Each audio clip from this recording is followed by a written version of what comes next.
Bluff City Media presents the No Bluffing Podcast. Stepping up to the microphone are your hosts, Christian Ingram and Evan Hayes. Now, let's get to the show.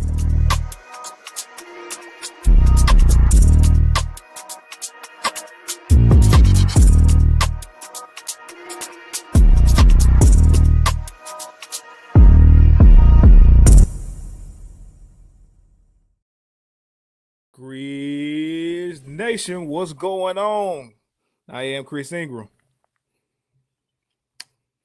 And my dog Evan looks to be frozen. Oh man. Y'all let us know if y'all can hear us, y'all can see us. I don't know what's going on. StreamYard has not been messing with us at all lately for the last couple of weeks, so I'm not surprised. But y'all let us know if y'all in the comments, if y'all can see us, if y'all can hear us. And what's going on? Oh man. 1 second, y'all. 1 second, y'all.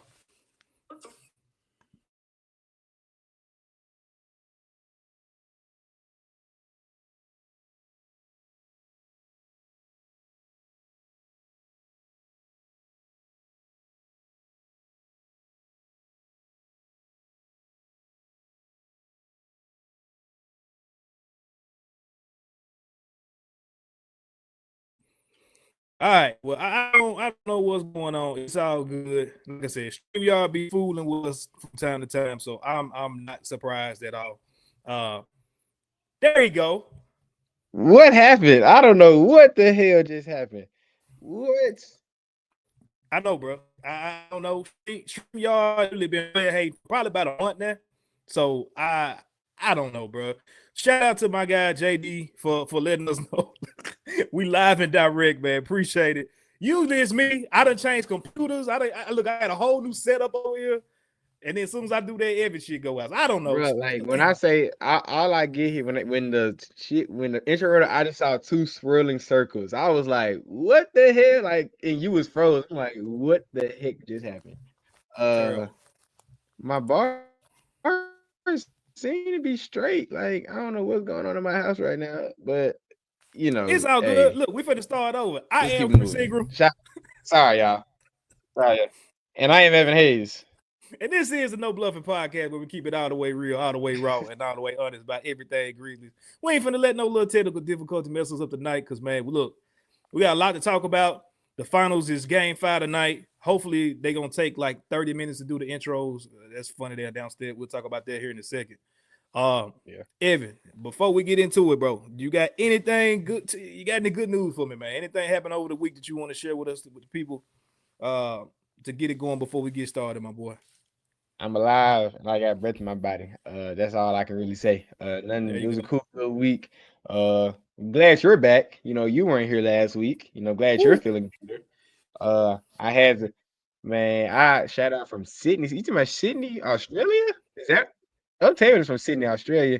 Mr. Wayno. Wayno all the way out there, man. He be tapping with BCM all the time. Shout out Wayno. But yeah, it was a good little week. I'm glad you're feeling better. Y'all tell me if I did good last week because I was trying last week, man. I was trying last week. So glad Chris is back. It was a good little week. Yeah, it was really smooth, bro. Just working out, bro, and enjoying being home. So nothing else going on with me. Everything straight with you. I'm back, dog. I can't say I'm back and I'm better, but I'm back. Yeah. For y'all that don't know, I have gotten back into school, and Evan, bro, I salute you because summer school, working a full-time job, being a full-time husband and a full-time dad, that is not the move, my boy. No, at all. I understand. Especially when your assignments is due on Sunday night. So, like, for y'all that don't know, I literally forgot. Like, last time I was in school, I was just going, you know, semester by semester, 4 months at a time throughout, you know, spring and fall semester. It didn't hit me to that first Sunday that I'm trying to condense 4 months into 4 weeks. And yeah, that just procrastination mode just kicked in. I had to really go balls to the wall for real. And because of that, woke up Monday with the worst migraine headache that I've ever had. I think it wasn't pretty, dog. So I couldn't look at computers, screens. I told Evan, I said, bro, look, I hate to do this because I know we got guests coming on. I can't. I physically can't, like, at all. So I appreciate my boy holding it down. Shout out to CJ for coming on the show. Definitely want to get him back on at some point later on in the off season. That I had to miss that. So we appreciate y'all support as always. Shout out to Wino and JD early in the comments, man. Make sure y'all let us know where y'all at, what y'all got going, who y'all got winning tonight on game 5 of the series, tied up 2-2. So look, man, I am not gonna hold it up because I know we got a lot to get to. Let me go ahead and throw the comments on the screen so y'all can see those as they come through. JD said summer classes ain't a joke. Took 3, man, boy. And that's the thing, JD. Like, I graduate literally August 8th, bro. So I have to make sure everything is straight. Like, I can't play around with this. So it's like, I feel you. Hey, y'all want to hear some advice for JD and all the other academic people? I have not had a summer to myself since the summer going into my senior year. Every year since I've been in college, I've done summer classes. So I understand. I did an internship one summer. Last summer I took 3 classes. This summer I'm taking 2 classes in my master's program. So I understand. I don't get to just chill in the summer because, you know, your boy trying to be all smart and stuff and trying to get a degree and all that. So I understand y'all pain because summer classes are a mud, bro. So for everybody doing summer classes, me and Chris is with y'all because we know it's a hard road to hoe, most definitely. I will say I won't do this again. Probably won't do this again, but you know, to get it done, it is what it is. The whole reason why I'm doing some class right now because I want to be done with my master's program in the spring. Like I want to be done with school, like not going back for a long, long time. Like I don't want to go through the whole process of housing and classes and registering. Like I don't want to go through that process again. So this time next year, y'all, I'll be done with school, like, and hopefully working a real job somewhere because I'm tired of school. So only reason I'm doing summer classes because I feel you, bro. For sure, man. Well, we're gonna jump right into the No Bluffing news. We got a couple of topics, man. We'll just give y'all a quick rundown. Obviously, we're gonna talk about the Bane trade. We're gonna talk about some New York Knicks and Grizzly connections, if you want to say that, and then we're gonna end on some off-season targets, man. So just y'all know the order the show gonna go. We're gonna kind of kick it off from there, man. So number one, y'all knew it was something. I mean, everybody else talked about it, but y'all think we was gonna come on here Monday night and not talk about Desmond Bane being traded? You got your goddamn mind. I don't care how many podcasts that I done listen to that y'all don't listen to, man. We gotta chop it up about this for sure. Was sitting there on Father's Day, and I'm gonna set you up, man, to get your just kind of get your outtake on it.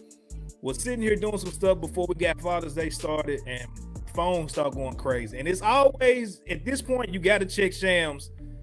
Even though I know I got his particular notifications on, I had to go back and verify it was his page. There wasn't no spam, wasn't no fake, wasn't no troll, none of that. And of course, it had millions of followers. It was correct. Posted that Desmond Bane had been traded to the Orlando Magic. For those that don't know, for 4 first-round picks, lightly protected, and also a swap. So I definitely want to get your perspective on the trade. We're gonna kind of break it down, piece by piece, layer by layer.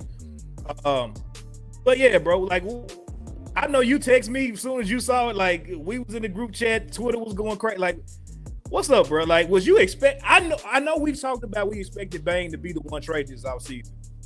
Yeah, this time, and for that, a little bit different than what we probably both imagined. So most definitely. What you got? I was actually at church. Believe it or not, I was like, it was right. It was so funny. Like I tweeted it. It was Did right you cuss at church? I was,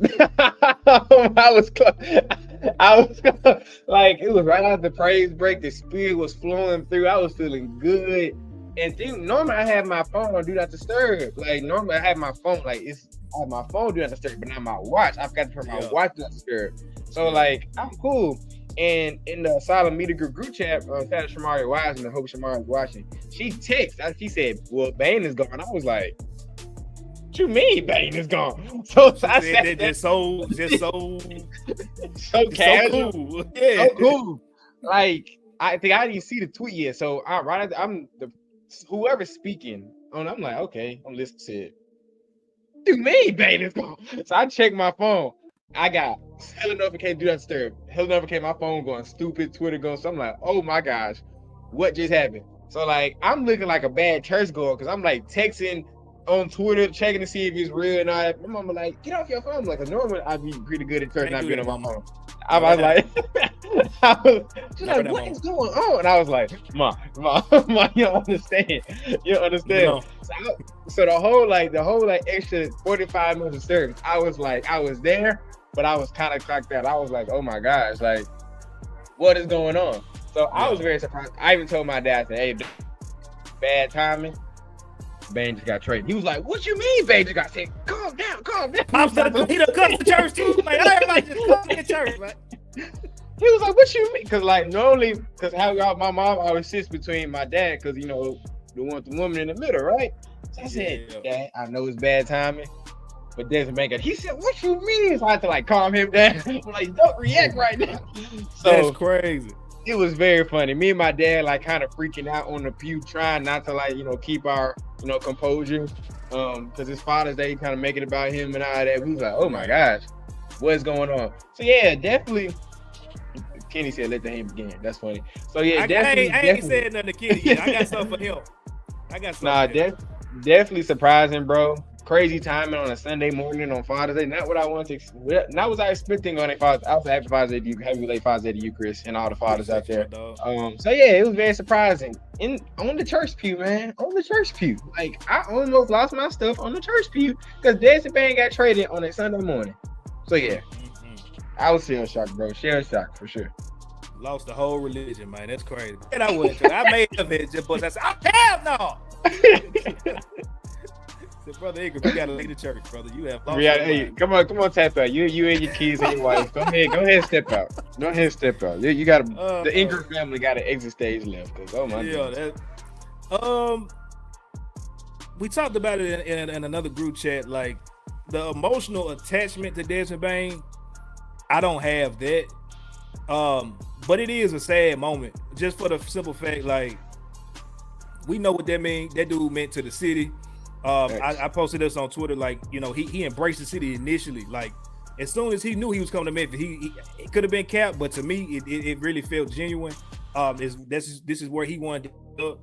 And just from day one, man, like, you saw him embrace the city. He embraced local businesses around the city, from whether it was clothing to food to whatever the case may be. And when he got that, you know, when he got that big deal, obviously, you know, that was us repaying him for everything that he's done. But I call him the leader, you know what I'm saying, of this team. That's kind of the way that he moved around.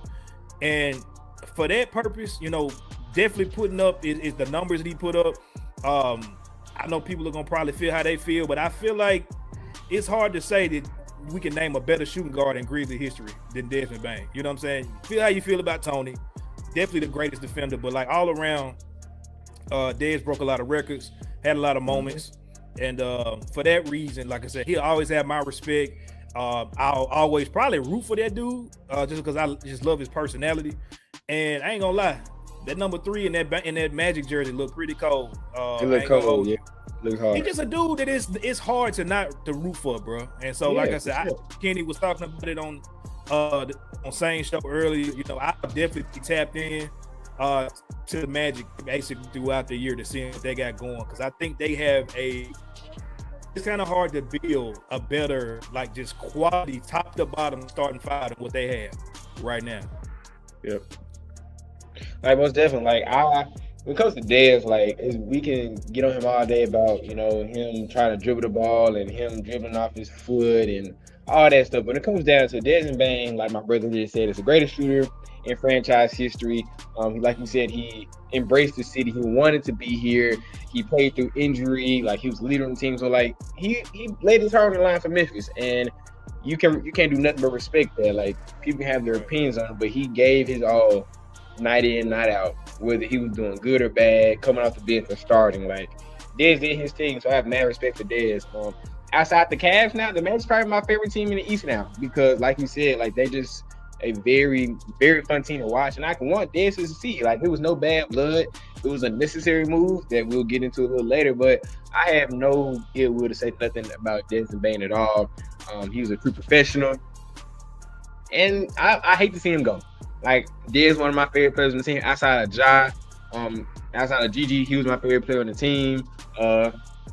So yeah, I hate to see him go, but you know, it's a business in the NBA, and you know, time goes on, so we'll see what the team does from here. Yeah, for sure. Before we hopped on, I just kind of went down Orlando's Twitter feed. They already, you know, got him in the building. Yeah, giving his coach just one of them, you know, black son, black dad type of tap hugs. I said, oh, damn, now I'm finna cry. Oh, shit, oh, no.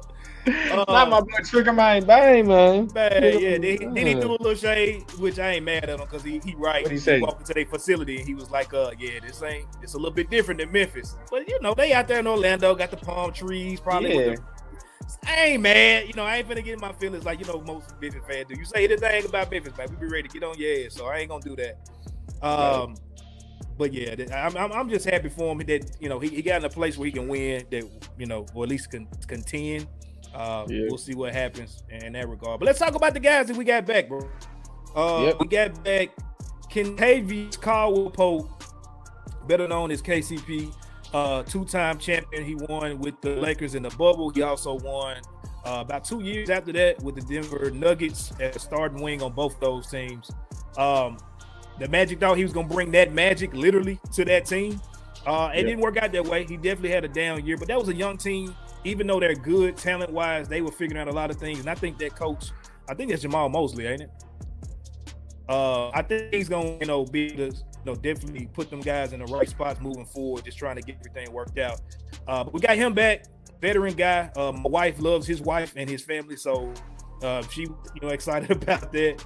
And we also got Cole Anthony, which is Greg Anthony's son. Greg Anthony's son. I'm gonna call him something else. A little weird, a little lame, but he can play. Not sure what his future is on this team for sure. We'll probably get into that later into the, you know, end of the off season. I lost my train of thought. But what's your thoughts on us on the guys we got back in the deal? Obviously, we got some great picks, but just on the players first, what's your thoughts on them? I'm way more intrigued in KCP than Cole Anthony. No disrespect to Cole Anthony. He's obviously a very good NBA player. Like, he's been serviceable for Orlando. But I feel like, at least on this show, I've been saying that we need a 3-and-D wing. And that's exactly what KCP does. He's a vet. He's professional. He knows how to win. He's basically filling the Marcus Smart role for that veteran, but he's way more healthy and dependable than Marcus Smart was. As much as I love Marcus Smart, like, he couldn't stay on the floor.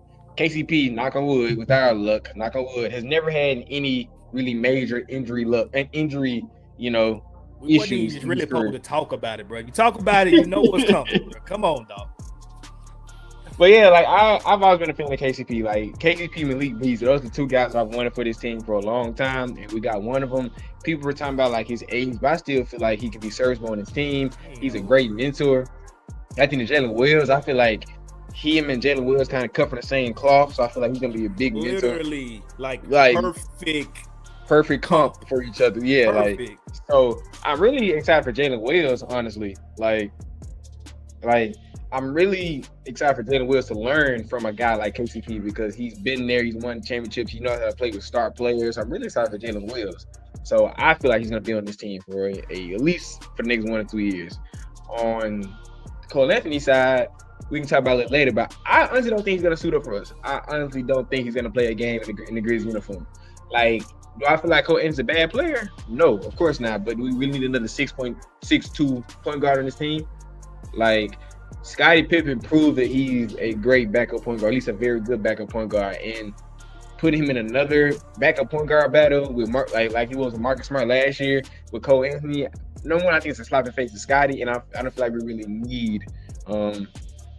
We don't really need another 6'2" point guard on the team. So I honestly think we're going to package him up in the next deal we make. I'm not saying he isn't a good player, but we don't need him on this team. If he was like 6'4", 6'5", yeah, put him in the backcourt. But meaning he's not.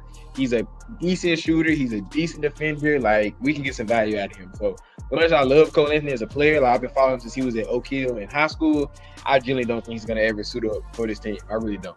Honestly, that's just my opinion. Yeah, I'm gonna start with Cole just because that's where you kind of ended. I think we could really use him. The problem is, I feel like the whole point of that deal, outside of it was just hard to pass it up, was getting contracts that you can move and match and do different things with this team moving forward. So by default, you probably have to move him to do something else. But if it was any way, bro, that I could keep him on this team and probably move Scotty, I know it sounds crazy to say that, but I feel like Cole, he feels a need that I've at least talked about that we need more than a need than what Scotty feels, if that makes sense what I'm saying. He brings toughness and some grit to the team. Yeah. That, and then also he's a creator. Like, dude can create offense instantly. And we don't have anybody on that second unit that you trust giving the ball to and saying go get a bucket. Scotty can do it, but we always we joke and laugh about it. It's almost like you're literally watching him on eggshell because you're like, oh, don't do that. And then when he make it, it's like, oh shit, good job, good shot, Scotty. Great play. I don't have that confidence like I have in Cole Anthony in him, even though he's had, he has performed in the playoffs and did things like that. And I think if you took away the money, Scotty may have a little bit more value right now, just based off, you add in the contract, he's definitely got great value. But what he did in the playoffs, he was probably arguably like our second best player in that series. So looking at it from that standpoint, depending on the money, you might be able to move him and get some, actually fill some other needs. But more than likely, it's going to be, like we said, it's probably going to be Cole Anthony up out of here. I hate to say that, but he definitely would help us if we were able to kind of move around, do some other things. As far as KCP, I ain't really got to go into it too much. I wanted him on this team probably before he went to the Lakers. And then definitely once he got done with them, I was hoping it was some kind of way we could have snagged him. But he had to get his money, so I understand that. That's another dude, bro. Like, I want him on this team. Night one, if a deal just comes through that you have to include him, you probably got to pull that trigger. But I would love to have him, like you said, for the next 2 years on this squad for what he brings. Championship pedigree. Like, we looked at Smart to do that. Like you said, he couldn't be on the court enough, but also he's been to a championship, but he ain't won them shits. KCP done won 2 of them things. Now he got about 6 babies, but he got 2 championships. And for that, I salute that dude, man. So that's one of the people that when he walks in that locker room, I'm giving them who you are. You have to listen to him, Coach Isolo included. And I would love to keep him around for a little bit. It just depends on what the moves are.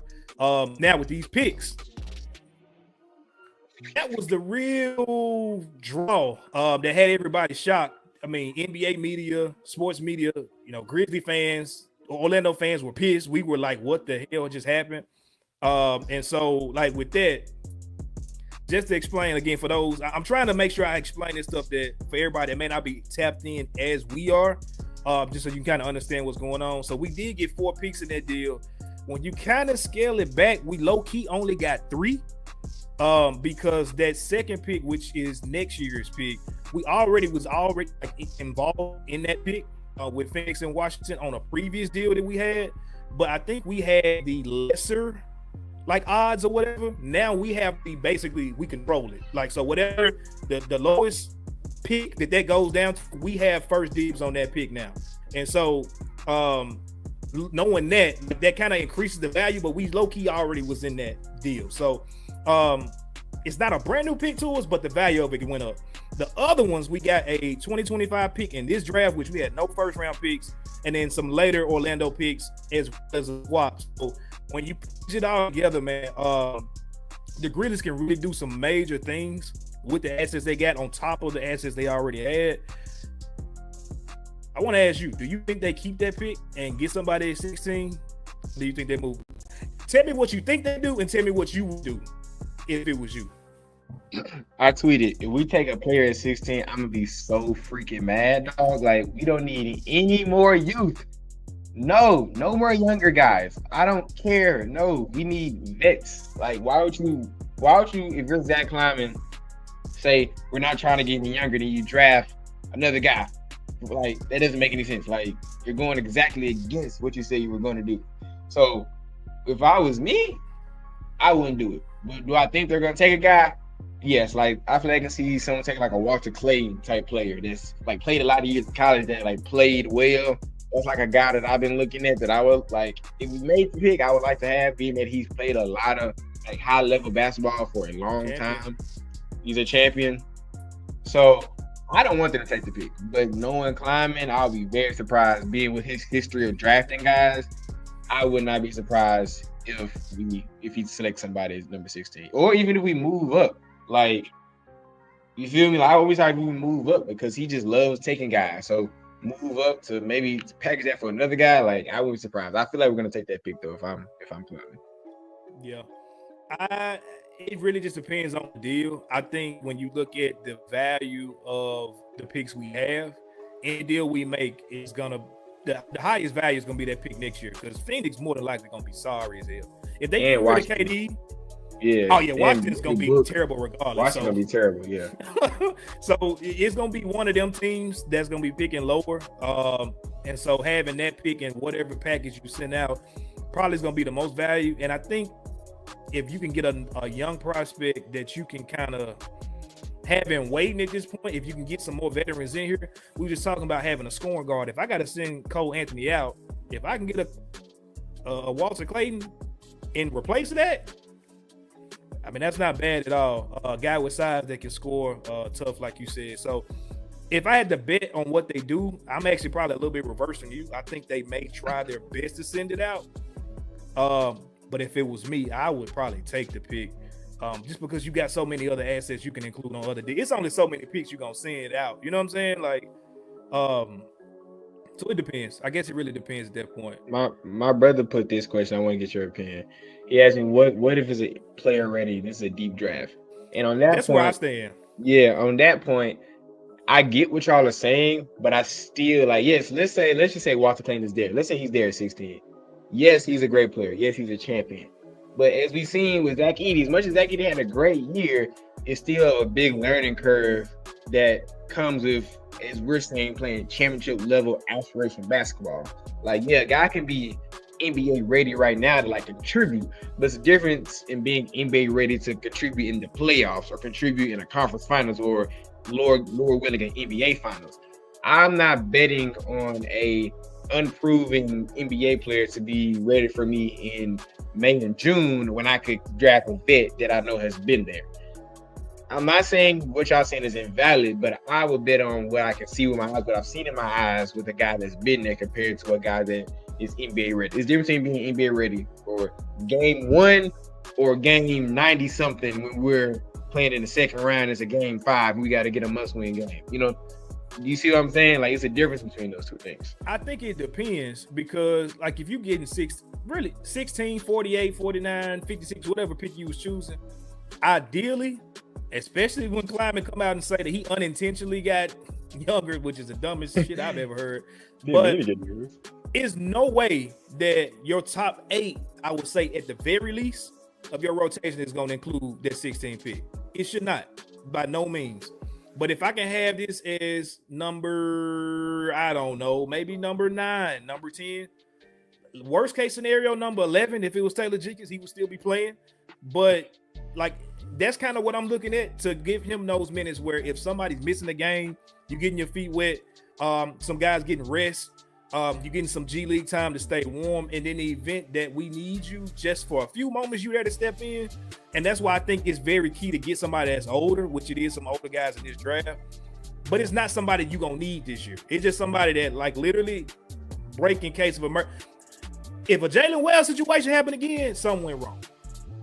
Like, we can keep it funky. Like, if we need this 16 pick next year, something went wrong.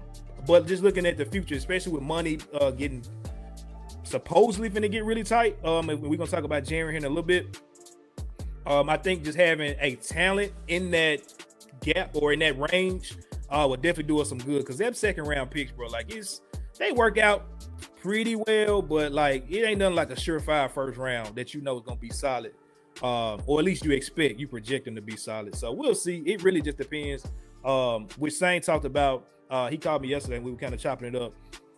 Everybody's probably waiting on this Kevin Durant situation. I'm surprised we made a deal first. But everybody's probably waiting on that Kevin Durant situation to really start to bust moves down. And so when that domino flips, I think we'll know better of what we're gonna do with this 16 pick. Let's see, we got some other comments in here. Wayno said no rookie is gonna walk in with playoffs. Well, yeah. True. That's the exact reason why I said I don't want to take anyone, Wayno. But we shouldn't be dependent on him. That's the thing. He shouldn't be playing like Terrence Shannon getting minutes. He got minutes because they was just slowing out, bro. Like they should not have been playing Minnesota. I'm talking about. They shouldn't have been playing Terrence Shannon Jr. Like that was crazy. But hey, man, it happens though. Like especially with our injury history and bad luck history, bro. Like I say rather be safe than sorry having a guy that just in case. I'd rather have a break for case emergency 7-8 year vet than a break for emergency 21-year-old guy that's played 3 years in college. Like, I still rather have the vet because I'd rather throw the vet into the fire than a 21-year-old rookie into the fire. Like, still which one I'd rather have in that situation. You ain't wrong there. Yeah. You ain't wrong there. JD said divide and conquer those picks just in case Giannis becomes available. I ain't gonna lie, I think that might be dead. Yeah, real quick. If you think he stays or you think he go? Giannis ain't coming here for dang show. That's number one. You think he move? Like I remember I said last time, like I stayed on like if he move, he's gonna be at the trade deadline. It's not gonna be in the offseason. Like Giannis is the type of guy that he's gonna hold it through. Like I said that a few episodes ago. Like I don't expect him to move at all. But if he does move, it's gonna be at the trade deadline. He's like, yo, I can't take this no more. And that's the only time I see that happening. But Giannis is not that type of dude though. Yeah. Ed said the question is, are we winning now? What he does with those picks answers that question. I shared a tweet that Michael Redd, bro. I'm loving Michael Redd's content. If y'all don't know who that is, he was probably one of the best Bucks before Giannis, at least in my childhood. Lefty could shoot it, man, straight bucket. I've been loving his video content and just like his written content on Twitter. He posted his long soliloquy just basically praising the Magic for doing the Desmond Bane deal and just knowing when it's time to capitalize on your young talent. And I felt that so much because and this kind of I don't want to steer too off into a different conversation, but people were talking about how like OKC and the Pacers are like setting the mold, like they setting the standard of what a team should be. And I've said that on here before, but just going back into it, like, bro, we really was the first ones to set that standard. And what I mean by that is when you talk, I think Mike Turner said that he was talking about like you don't have to have big pieces, but having that camaraderie, that chemistry, just being friends and having each other back, like that's what makes us how good we are. Bro, we did that shit 2-3 years ago. Like we the ones really that started.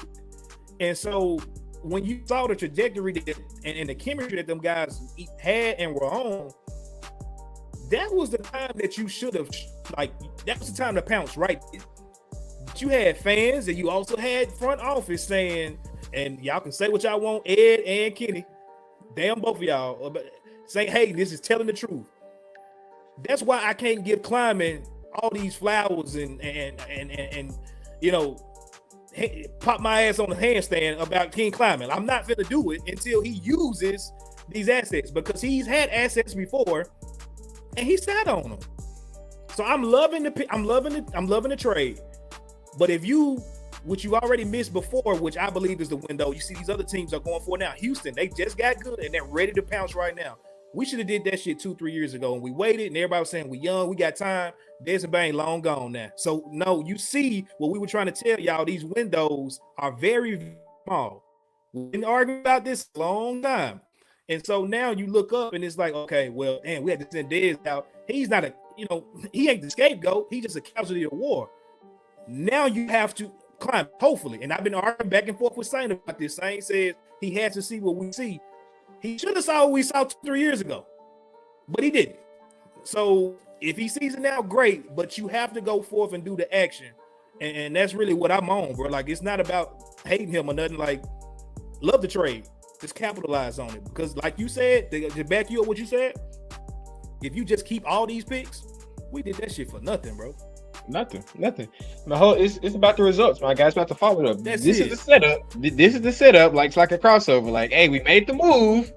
Can we finish? Like, this is literally the crossover. We got them biting. What can you do now to put this team in the stratosphere championship? Because like this is a great first step, but if you don't land at least I'm not even gonna throw out a name. There's at least a pivotal piece to swing, because we're gonna talk about pieces in the next segment. You gotta land at least 1 or 2 swing pieces. You have to, because and JD had put a good point.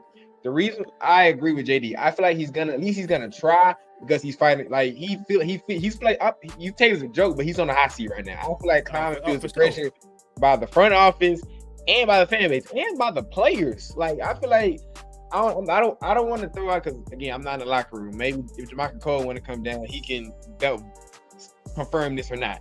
But I feel like the players trying to hold him accountable. Like, yo, like make us better. We are not good enough right now. So Josh, like, yo, give me some better guys around me. Like, so being that he's doing this, am I 100% confident he will do it?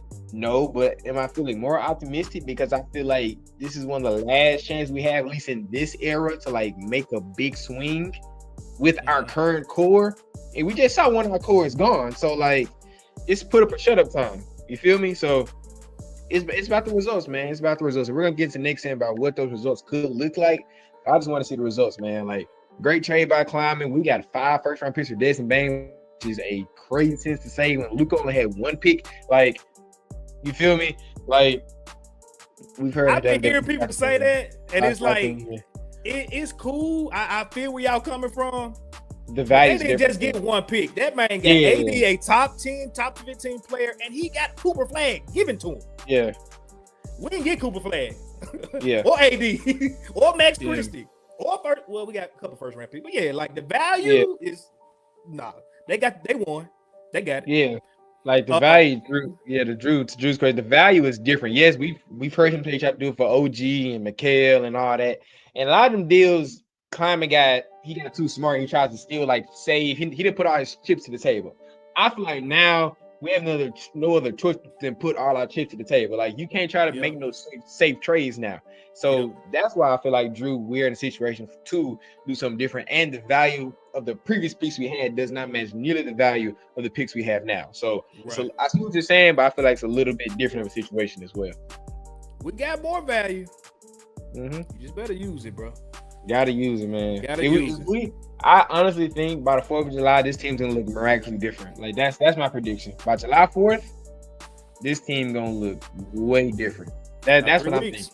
Yeah, 3 weeks. I feel like a lot can happen in these next 3 weeks. Real talk. For sure. Well, let's this second topic, and we're gonna jump into that real quick, because it's not really too much to talk about. But just want to get your take on it. It's been some Grizz and Knicks connections lately. For those who don't know, which is funny, because I ain't gonna lie, I've been on his head top, bro, for the last couple weeks. With all these jobs that's been given out, interviews been given out, Taylor Jenkins' name ain't been mentioned one time.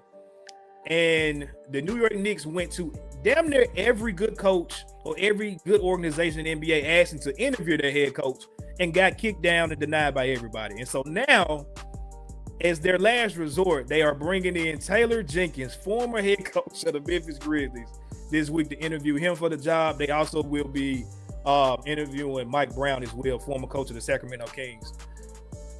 That's connection number 1. Connection number 2 is that a report came out today that the Knicks really covet Jaren Jackson Jr., that he's a dream acquisition for them to pair him next to Cat, him being the defensive anchor, and then Cat being the offensive anchor, if you would say. Pairing those 2 7-footers together, which, on paper, sounds crazy as hell. If you do that, that's amazing. But did they really cover him, and they willing to do almost anything they could to get that done? I had as a quick conspiracy thought. I know Jaren really messed with Jenkins, for real. I feel like Ja messed with Jenkins, but at the same time tolerated him. Like, it was cool if he was here, cool if he was gone. Same with Dez. But I feel like Jaren was probably a little bit messed up about that. I think that really was his guy. If he gets that deal in New York as the head coach, and negotiations don't go as well as maybe Jaren or Kleiman thought as far as a renegotiation and an extension. How would you feel about Jaren being traded to the Knicks? And also, at the same token, give your thoughts about the Jenkins hiring, because that's funny as hell to me. Like, bro, if you think that you got talked about bad in Memphis, New York market finna kill you, dog. They finna eat Jenkins' ass alive, bro. But yeah, what's your thoughts on that, dog? Number one, I don't feel like, I know why you're talking because that's our job to talk. But do I feel like it's a lot of smoke to this? Yeah, do I feel like it's a lot of fire to this smoke? I really don't. If that happened, I'll be highly upset because as constructed, I don't feel like there's anything on the Knicks that I want for Jaren Jackson Jr. Like, we can get McHale and OG all day, but for what this team needs, they're not. I don't feel like it'll supplement. It won't supplement a Jaren Jackson Jr. Yes, I would love to have him, but I don't feel like that still be a gaping hole in that forward position. Like, they're wings. So who gonna play the four then if we trade them for OG and OG played the four in New York this year?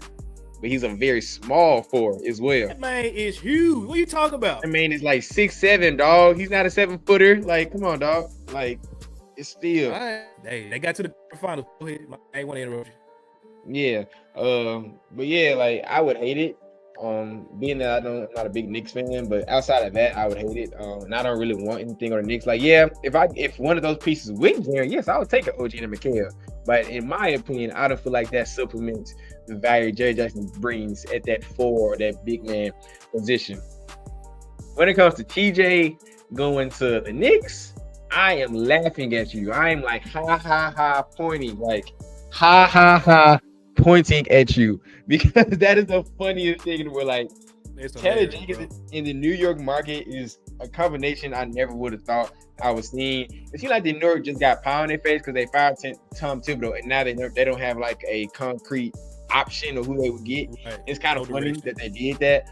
I don't think Taylor Jenkins fits New York as a team and as a system or a city, like, at all. Like, you go from a guy that Tom Thibodeau that's played his starters the most out of any team in the league, then you go to Taylor Jenkins, who played him out the least out of any team in the league. I don't see that working at all. I feel like Jalen Brunson's gonna look at him. I feel like Jalen Brunson's dad gonna look at him crazy, like, what you got my son doing? Put my son in the damn game. Hey, as soon as Taylor walked through the locker room, this is all you gonna hear playing.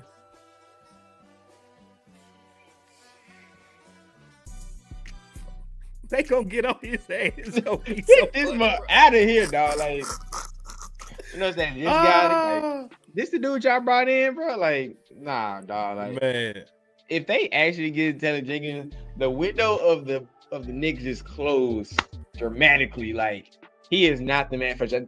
If they get Mike Brown, okay, I think Mike Brown's a pretty damn good coach. I think Mike Brown fits their team and their coach a little bit better. But Taylor Jenkins, nah, dog. Like, that would be hilarious. I would be, as a Knicks hater, I would be very happy if they get Taylor Jenkins, because, oh my gosh, that would be the funniest thing. Just the New York market, like, collapsing at the aspect of Taylor Jenkins playing 12 guys in the first quarter. They're gonna be freaking crying. Hey, they fans actually want that, believe it or not. They hated the way Tibbs played their players. They excited. Did you know that? No, the fans on Twitter are clamoring for Taylor Jenkins, and I keep retweeting like, bro, y'all just don't know what y'all asking for, bro. Y'all don't know what y'all asking for, dog. Like, it's a difference, like, I guess, but they're two extremes of the same coin. One played his players too much, and the other one didn't play his players enough. Either way, it's not a recipe for success in the NBA in 2025. So either way, eventually I think they're gonna go backwards if they get Taylor Jenkins. So if y'all want TJ, y'all can have him. But I feel like it's very funny that the New York Knickerbockers want Taylor Jenkins on their team. Like, imagine Taylor Jenkins being in the biggest sports market in the world. Like, what? Does he deserve that? Oh, he don't even deserve that, dog. Like, he's not a good enough coach for that. Like, he does not deserve that position of the New York Knicks. He's gonna be one of the most highest paid coaches in the league too, which is another thing as well, which I feel like he does not deserve whatsoever. So it's very funny. Get him if you back. Go sign Taylor Jenkins if you back. Do it. I want you to. It's gonna be the funniest thing in the world, man. Spike Lee gonna go over and start coaching himself if Taylor Jenkins goes. Hands on his hip, looking like a damn auntie. You'd be like, what a auntie. I put just a thought exercise. You know, when I hear stuff, man, my mind gets to spinning like, what could possibly be? I ain't clamoring for this. I'm not, egging for this deal, but just to see what would happen in the trade market. A deal for Jaren going up there and us getting OG and Mikal actually works, bro. And I know you said that, like, well, who gonna play the 4, bro? If you got Ja doing what he do, and your wings like that are out there, it's 6'8" Jalen Wills, 6'8" Mikal, 6'8" OG, and 7'4" Edie. You just figure it out, bro. You just figure that out. You just figure that out. If you can make that work, you just figure that out. But again, I'm not clamoring for it. It'll be interesting just to see it. Again, my mind got the roll. I was like, bro, if TJ gets this job, I wonder what happens if it's something there. So anyway, real quick news on Grizzly coaching, just to update everybody that may not know. Coach Tomas Isolo has been interviewing for his lead assistant role. We got some feedback that it was a couple guys we talked about. Jared Dudley, Adrian Griffin, he's added to that list with a couple of more guys, former NBA players. I saw Wayne Ellington is getting interviewed as well. This was all for the head assistant job. It wasn't just to fill out the staff. So just between those guys that have interviewed so far, who would be your pick for the lead assistant role and why? I want to say Jared Dudley. Like that's what my first name comes to my head, because he's just been around. Excuse me, my bad. He's been around the game for so long, and yes, he doesn't have. At least y'all can tell me if I'm wrong. Has he ever been a lead assistant? Like, has he ever been the lead assistant before? I don't know if he was a lead assistant on I know he was in Dallas. I know he was a assistant. I don't think he was a lead assistant. I don't think so. Yeah, that was my point. Like, being that he's never been a lead assistant, like that kind of scares him a little bit. But being the fact that he's been around the game so much, he's been around in Phoenix and Philly and Brooklyn. Like, he's played on a lot of different teams, seen a lot of great players coming through. I feel like there's a lot of knowledge to give to Tomas Isolo, and he can connect to the players, because I always like when players are on the staff, like players that used to play on the staff. So even though he wasn't a great player, like he's a 10+ year vet. He's been around great players. He can understand, connect with the players. So that would be my pick, because he just can connect with them on a real player-to-player level. And I bet he has a knowledge enough to give like his analytical side of it as well. I don't know how good of an X and O guy he was, but the fact he already has an assistant coach job already, I feel like he can do something. So yeah, like if it was up to me, I'd put Jared Dudley. But I'm not like stopping my feet at that either by any of the guys you just named. Like, but Jared Dudley would be my first pick though. I think if it was me, I would probably go Adrian Griffin first, just because he's been a head guy, even though it didn't work out. But he had them guys playing the best ball that they played in the last couple of years before he got fired. And so, it was a lot of stuff that came out. That Milwaukee situation is messy anyway, dog. So, like, I can't really hold that up. Yeah, I can't. It was talk about Doc kind of backdoored him anyway to get the job, which is like crazy as hell, but I don't think that's crazy to think. But yeah, if I say it may be Adrian Griffin, I think it was my guy Dots. He put out an article talking about, just kind of reporting on that, and they're trying to find somebody that can kind of bridge the gap between coach and the locker room. Yeah. And not saying that Jared can't. He just kind of seemed a little corny to me, just a little, like cool corny, but he's got a little of that. Yeah. And I don't know if Ja gonna rock with it regardless, right? Yeah. But like genuine, like, all right, Brett, I'm really confided in you type. I think Adrian Griffin, it may be the personality that me and you have always talked about this locker room needs, that aggressive, command, respect. Yeah. Will he try to backdoor T.I. for the head job? That's exactly reason why I don't want him as my head. It's just like, I love him. That really happens like that though, bro. Like, how many times have we said that that's actually happened in the league? You know what I'm saying? He may go somewhere else. Yeah, it's not so much a backdoor, but I think of clashing like voices, because when TJ and T.I. was the coaching tandem, everybody's like, well, we heard some things like everybody's like, dang, T.I. needs to be doing this. Like, it was a lot of clashing, like of tug and pull of who should be the head coach and who should be saying this, who should be calling the shots, who should be doing the rotation, yada yada yada. If you have Adrian Griffin, I feel like it could be some of that. If T.I.'s doing his job, then there's no room for that. But let's say we go out and we're underperforming first 15, 20 games out of the year. you're gonna hear some rumblings like, oh, maybe Agent Griffin said this, but T.I. didn't like it. Like, I don't want that tug of war between coaches anymore because we got too much of that last year. So I want, if Jared Dudley's there, even though I'm not saying Agent Griffin's a bad coach, he's a great coach. I feel he's a really good coach. I think Jared Dudley can just kind of play his role the best way possible with the collaboration of T.I. So I see your point, but I just see Jared Dudley just a little bit different on that. Yeah. Hey, I'd be cool with either one, honestly. I can see either one make the case. And Wayne Ellington, I don't know if he deserves the lead job, but I mean, having on the staff, I would love it. Yeah, bring him back to Memphis, man. Free. I like the way he was here. Good dude, man. Good dude. And hopefully TA can be on the staff. I know your brother said it. I know before his situation went down, he was trying to work his way up into that.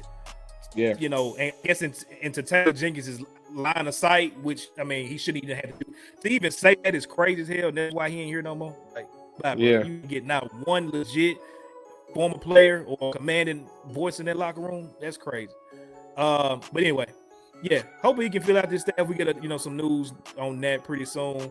We're gonna go ahead and go to a break. I know we normally don't do that, but we got some bills to pay. We're gonna go ahead and put this on for you guys. We'll be right back in a minute with more of the No Bluffing podcast, and we'll end on our off-season targets or some off-season targets that we want to look to see. So we'll be right back on the other side of the break.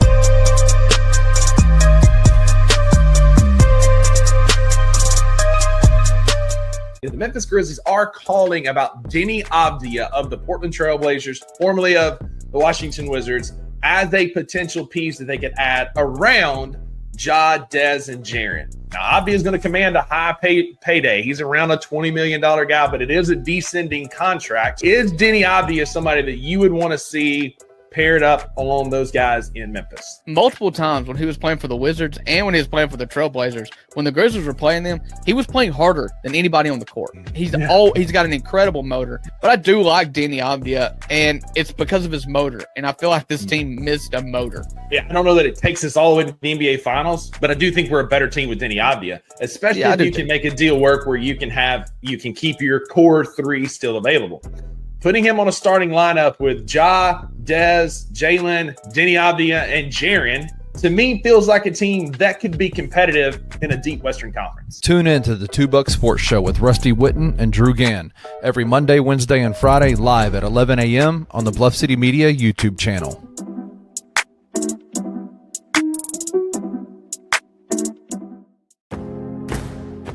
Looking for an alternative to alcohol or conventional medicine? Check out Ounce of Hope, a Memphis-based dispensary with 2 local stores in the Sanderlin Center and on South Cooper Street. You can get all the products you need in a location convenient to you. Each store offers an intentional shopping experience with dedicated bud tenders to answer all of your questions, from product selection and mushroom blends to our personal favorite, the Delta 9 seltzers. You gotta try the Peach Buzz. Try Ounce of Hope at either one of their 2 Memphis stores or at www.ounceofhope.com for convenient products shipped right to your door. Use the promo code BluffCity for 15% off any order, excluding sale items. Cannot be used in conjunction with other promotions or discounts. One use per customer.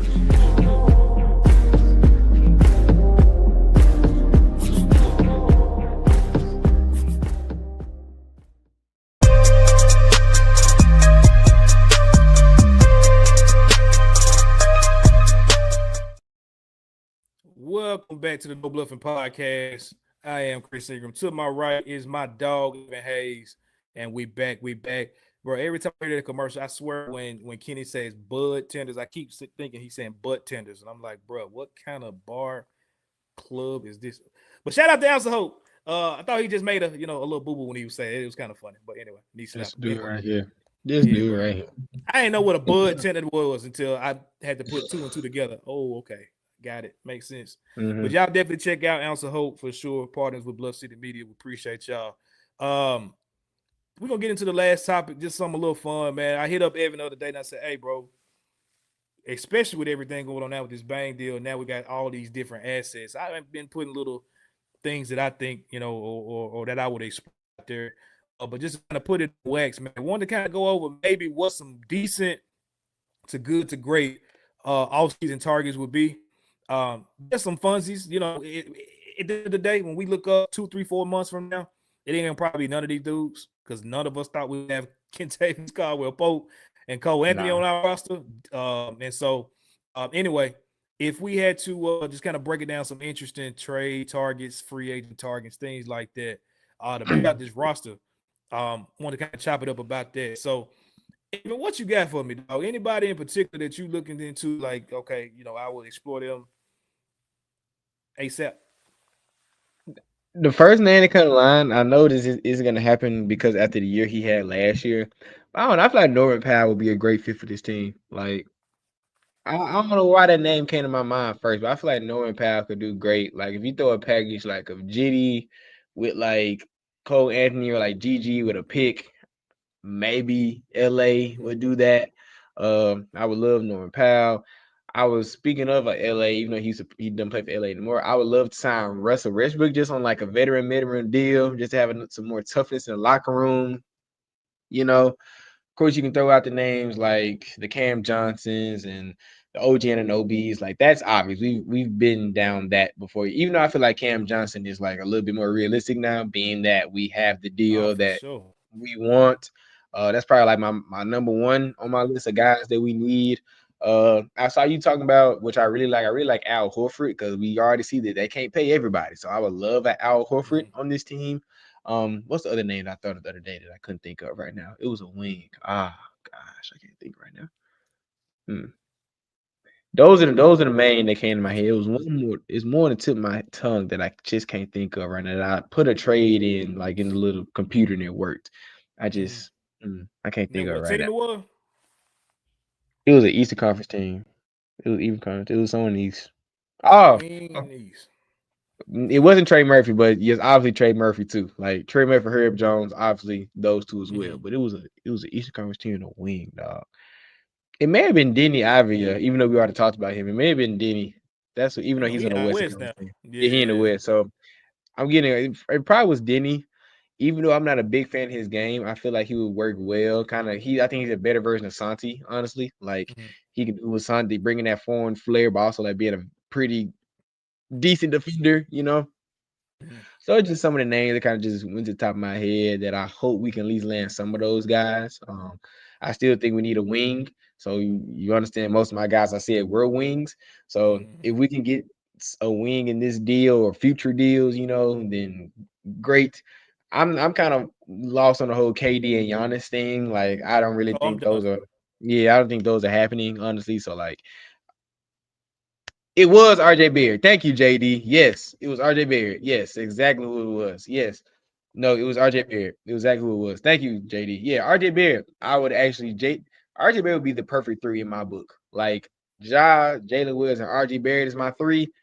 Under Cam Johnson, I think he'll be the perfect three for us as well. So yes, RJ Barrett. I would love RJ Barrett on this team because Toronto is all over the place. They're looking to trade him anyway. So I would love him as well. My last thing, I'm all over the place. I think Devin Booker to Memphis is way more logical and way more realistic than KD to Memphis. Still far fetched, but if we're gonna get a star, the big star we're gonna get is Devin Booker. Do I feel like it's gonna happen? No. But do I think it's more possible? Yes. Yeah. You sprinkled a lot of names out there.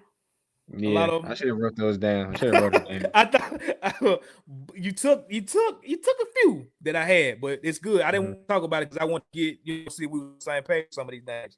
I'm gonna start with RJ because that is one of the names that was definitely on my list. As of I would say a couple weeks ago, I started looking into it just because I'm thinking about the whole thing with Darko. He loves Bane. We know he loves Santi, and I'm like, all right. We know we got to move Bane. If we need a wing that can do some offense and some defense, let's just go and make a deal right now with Toronto. Obviously, Bane is now gone, but I still think it's a pathway to you where you can get RJ Barrett on this team because I'm thinking that RJ is more as a 3 for us. But if you can get him as a 2, great. Because the other guy that I'm still on board on trying to get is Cam Johnson. Like those are my two. Those are my two targets. If we can walk away this offseason getting those two guys, and it's so realistic at this point because both of them are making in the $20 million range. Bane by himself was almost 40. So like when you look at you get rid of his contract and you move let's say a BC, a Cole Anthony, or if you got to do it, just move KCP at this point. With whatever you need to attach to it.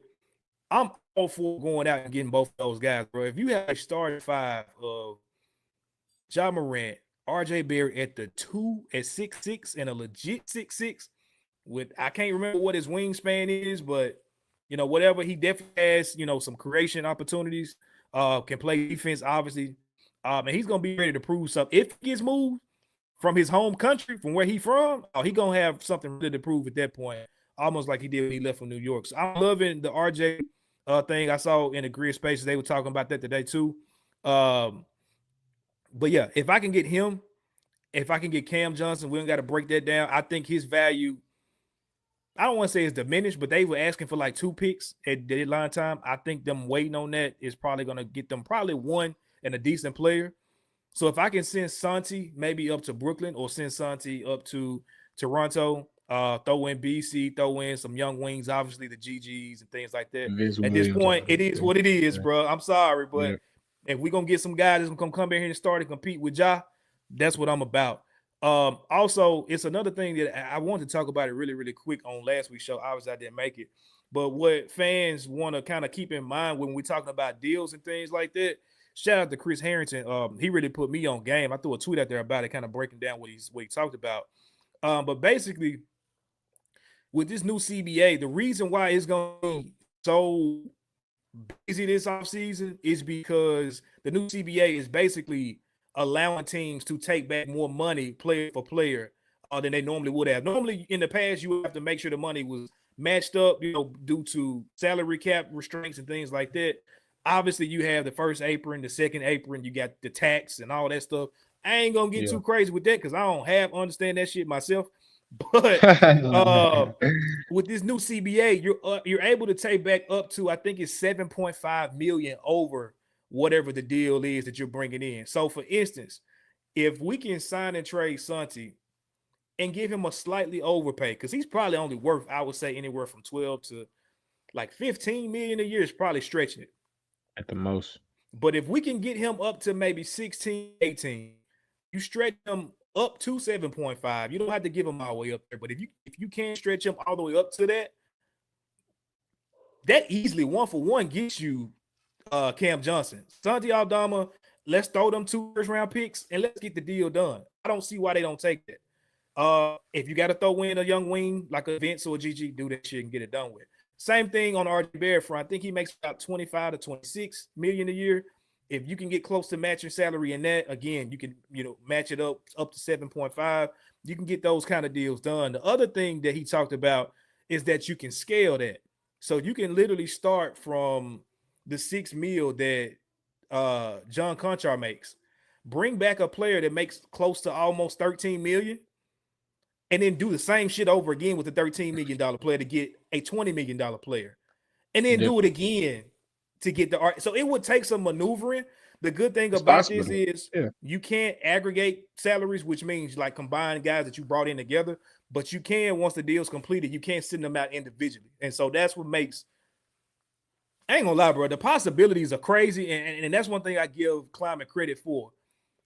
Is that him starting as early as he did at least gives him a long runway to where if he needed to do something like that, he could.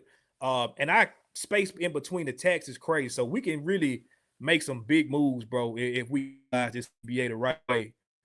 So yeah, I want to kind of touch base on those. Those would be my 2 moves that I would try to get, like to guarantee like our roster moving forward into the season. That's gonna definitely put a damper on the Jaren renegotiation, but I ain't gonna hold you. I don't know if that shit gonna happen this offseason anyway. With the moves they're making, I just don't. Nah, I mean, maybe they could get it done and then make moves after that. But I don't know, bro. Nah, it's bad time. As much as I think Jaren Jackson Jr. is staying, especially since Bane is the first domino move, I think Jaren Jackson Jr. is definitely staying. Like I know we talked about before about Dez and Jaren could potentially both being like up for trade, but. And of course, Shams already said that John and Jaren are not going anywhere. So let's just stamp that flag right there. It's just bad timing. Like clearly, Kleiman is being aggressive this offseason. It's hard to sign a guy for a near max contract we were also trying to bring guys in and configure contracts to make trades. So it's just bad timing. I kind of want to talk about just what JD said about Kevin Huerter and Mark Williams. Kevin Huerter, no. Mark Williams, I wouldn't be opposed to. Like, I wouldn't be opposed to as a backup big, especially since Edie's gonna be hurt the first half of the season. The thing with Kevin Huerter, he doesn't play defense. He's another Luke Kennard. He shoots better than Luke Kennard. He shoots more than Luke Kennard. He doesn't play defense. We don't need another cone on the roster. But Mark Williams, we take one cone, man. Just one. No, we don't need any more cones. We need defense. Our defense is terrible. At least he has 6'8", 6'9" cone. Shit, he ain't 6'4", 6'3". Yeah, but he's still a cone. Like, I don't know. Like, I don't need more cones. Damn, and he got one chair too. Damn, are you? Yeah, messed like, up. yeah, dog. So messed up, bro. So anyway, I like those, JD. Mark Williams would kind of be on my short list of big man that I would get. You know, we can make that work. Because right now we don't have an answer for Edie, like being out. Like, who's gonna start at the 5? Like, I feel that center should be on our short list of offseason things too. Like, we need a big. Like, as much as I love J Huff, I don't want J Huff starting game 1. As much as I love James Jackson Jr., I don't want James Jackson Jr. starting as my starting 5 for like the first 3 months of the season. So we need a big or BC or Santi, like even though Santi or Santi. I don't want that. I don't want that to be a reality. So outside the whole like finding a big swing player with the whole pick, you need to use one of those picks or something to get a big. So I would like Mark Williams. How do you feel about Mark Williams, Chris? Hey, I endorse it, bro. He makes I think it's about $6 million a year. So salaries, we can match that up pretty easily. He's on his contract runs out this next season. So he's on I can't remember the name of it, but what's the contract that runs out? Like, what is that called? I can't think of it. Expiring contract. Yeah, like what? Like, what are you trying to say? Damn. It's the work, bro. It's the classwork got Chris' brain all over the place right now, y'all. But he's on an expiring deal, and so it's one of those things to where you can build his value up even higher during that period where Edie is out. When Edie comes back, you can work them two together, build his value up. He don't have to play as many minutes because you can, kind of change those guys. And it gets to a point at that point, if he's playing well, you can make a decision if you want to, or you can just actually cash in on that value with him being on the expiring deal at the deadline. So I would love to do something like that. I think something like maybe Jitty and a wing plus a first-round pick. They looking for what they said a comparable deal that was getting the Lakers before that deal fell through. So I think that worked right there. I would do that deal in a heartbeat. Matter of fact, I would almost seek that deal as long as he understood, this is what we're doing. Like, you're gonna take over for Edie while he's out. Y'all gonna interchange when he comes back, and then we'll either move on from you, or if you're playing so goddamn well with Ja, hell, we might have to think about something with Edie. We'll see. But it will be up to them to see what happens. They have to battle that out. So, I ain't mad about that. What you say? What is Ed saying? He was talking about divide and conquer with the picks. He was saying this, but he meant divide and conquer. And then Wayno put this question out there. What would it take for you to move off of Wells, knowing he's projected to be our starting shooting guard next year? And I'm agreeing with my brother. I'm agreeing with him a lot today. That's something that never happens. I'm joking.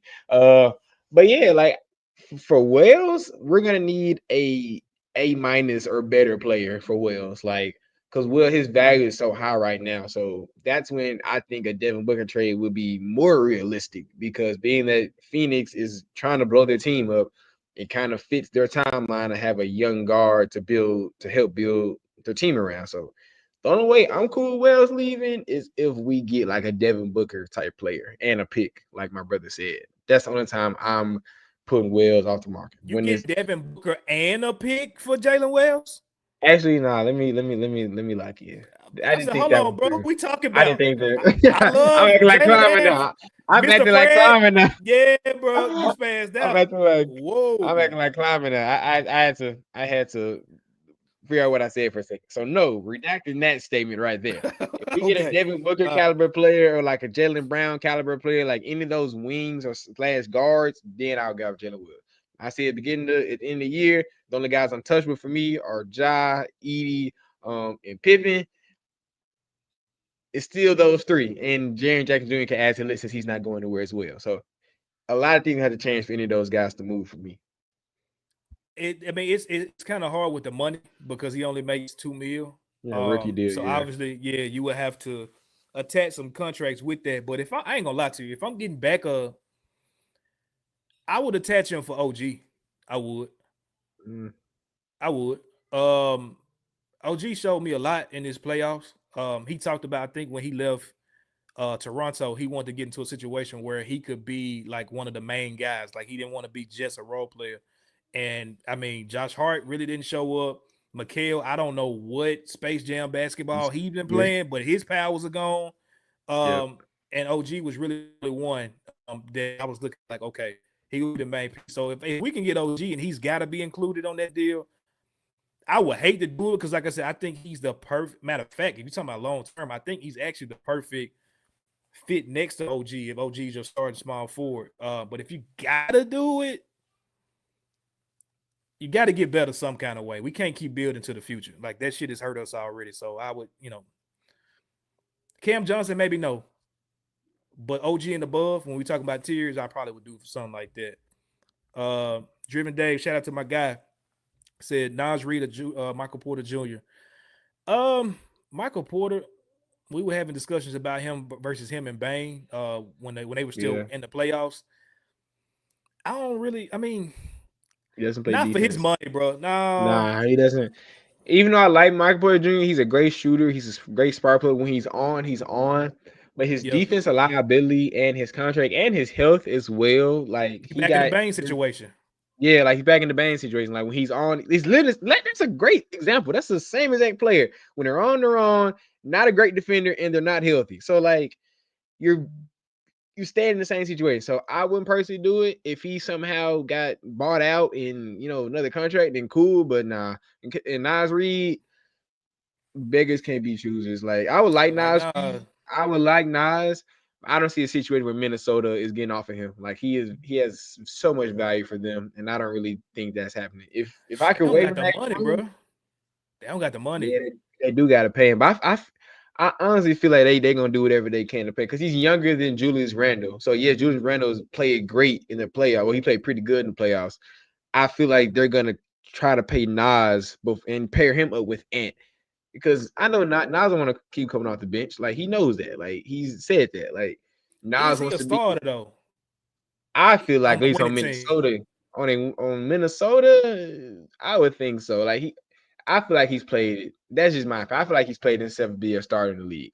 I feel like he's that damn good, and he's got his. Yeah. And at first he came in, he wasn't playing that good of a defense. Now his defense has gotten better. So and got healthy. Yeah, and he got healthy too. Like I don't think Nas Reed is realistic. Would I love to have him? But I don't think he's that realistic, dog. That's just me, though. Depending on what he commands, I think if he can get a $20 million contract, put him at about 4 years, $80 million. I think you can scale it with BC or they're gonna want something back in some draft capital. Like they can't pay all them dudes. It's just you might be able to get squeezed out. I would love Nas on this team. Bobby Portis would love him too. Man, Bobby Porter's been a dream of mine for probably the last 3-4 years, man. You want a crazy MF on your team? Get Bobby Portis on your team. Yes. That's a fact. If you want some toughness, some dog. Fit right in Memphis too. He fit right in. Yeah. He would like a glove. Like Bobby Portis in Memphis needs to have some way capacity because that dude is the crazy. He the good type of crazy. Like I'm not talking about Spencer crazy where he's talking about finding Grizz, but like actually crazy on the court where he's like producing. So I would love Bobby Portis. He ain't got it. Yeah. My last one we done talked about before. I'm gonna end it on this one. Again, kind of going back to that whole situation I was talking about with your ability to scale up. Gotta go get my Memphis twin out of Chicago, bro. What you talking about? My Memphis twin, bro. Bruce Brown? No, bro. You don't know the song, My Memphis Twin? Who sang that song? Oh, I'm talking about Zoe. You talking about Lonzo. I think you're talking about do that list like you.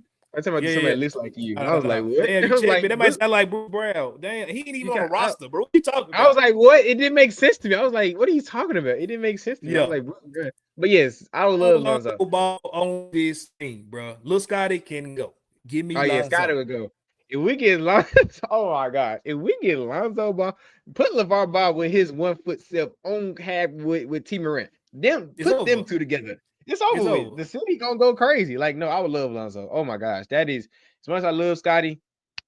Pack it back. We can see you back Chicago. We can take you back where you grew up in Chicago. Go back where your dad is. Yeah. Yeah. Your Go dad ahead. got a house out there anyway. You can go. Go ahead, bro. I would love. Yeah. Oh my God, Lonzo. Imagine a backcourt closing lineup with Ja and Lonzo. Oh my gosh, like Ja That's the can be player off that the he's been ball. trying to play with off the ball. Yeah. Yes, Yep. like Ja can play off the ball. Lonzo can guard the opposing team's best wing or guard player, and Ja can just roam and just cut passing lanes off. Oh my goodness, that would be And amazing. imagine if you got OG and Cam behind him, or RJ behind him, or RJ behind. on the run. Come on, bro. Like, come on, bro. Climate. Watch this show, bro. We set you We up. watch. We set you up. Just gave you- do it. We gave you names. We gave you like 7, 8 names, dude. Just do one of them. Just go At least do it. two. No, not Just three. do We it, need bro. about three. We need about three. You're right. You're right. We need about three. We need about three. We need Because if we do those three, then, bro, no, Ed, no. Let's get off of this. Let's get off of this. When he's healthy, bro, he's talking about his knees are cooked, bro. Lonzo proved he was, bro. Oh, Lonzo no. play. Go check the tape. The surgery procedure that he got is the first of his kind. He basically has a brand new knee now. Yes, he's fine, Yeah, bro. he good. Lonzo is fine, bro. Like, and he was playing. It wasn't a repair or replacement. Like, it's some new shit. He got a knee transplant. He got a knee transplant. Like, yeah, it's something else. Bro, no. And Lonzo, he wearing Nikes now. He wear the BBBs no more. So he's straight. yes. He back wearing Kobe's. Like, he cool now. So no. Get Lonzo to Memphis, dog. Like, I know that's a fact. A big culture change coming from LA to Chicago. I mean, to New Orleans, Chicago to Memphis. He will be fine. We got good food down here. He bring his daughter down here. Bring Jello down here. I don't care. Bring Lonzo Ball to Memphis, dude. Because please, I think that fits better than by reporters. Like, we're talking about what we need. Like 6'6" guard that can guard 1 through 3. You trust the ball with his hands. They don't turn the ball over. Man, gonna let the ball fly out immediately. That's what I love. Like, the ball, you can't run faster than the ball, bro. And he plays like that. Like, he gonna get that jump and get it up the court so fast. Ja already down there ready to, man, come on. And you got them 6'7", 6'8" wings around. Man. It can happen. ZK, you gotta do it. Because, bro, get Zoe to Memphis. Like, I can't stress enough about how much Zoe, he would be in damn near every closing lineup for us. Because he would have the ball in his hands outside of Ja and just making the right decision. Because his IQ is so high, he does not turn the ball over. Like, as much as I love Scotty, he has a turnover issue. As much as I love Ja, he turns the ball over a little bit too much too. Lonzo does not turn the ball over, like, ever. Like, he very rarely. Bro. He's always makes the right play with the ball. Like, that is a virtue in the NBA, especially today's NBA where the ball goes so fast and people are getting up so many shots now. He doesn't make bad decisions. Like, he never does. Yep. Turnovers is crazy. His brother plays so crazy. Like, you would think his brother would have it. Melo be out there just vibing. He just be doing it. He just be chilling, bro. He be chilling. The total opposite players came from the same mom and dad, but two completely opposite players, which is, interesting how that works. But yeah. Well, look, man, we're gonna get out of here. I know y'all already got the game on. We're gonna get it turned on. I think JD said that the OKC Thunder were already clicking well to start it out. I ain't even checked anything, but we're gonna let y'all go. We appreciate y'all rocking with us. Driven Dave, Ed, JD, Wayno, Mike, everybody, Filthy Rich. Let me scroll to Melvin for reposting. Mike, ORL, Dugan, everybody that's been tapped in with us tonight. We appreciate everybody that's watching it back on the replay. We appreciate y'all as well. Make sure this week y'all do something that makes y'all feel good, makes you happy, and put a smile on your face. That's what it's all about. We'll catch y'all next week. Hope we got some good news to talk about some other things for sure.